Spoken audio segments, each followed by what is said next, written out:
It's because aircon make us cold, but if there's no aircon, we feel like not cozy, and warm air will go all around us and we feel hot.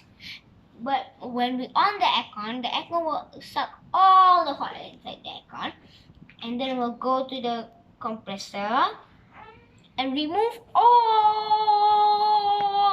the hot air outside.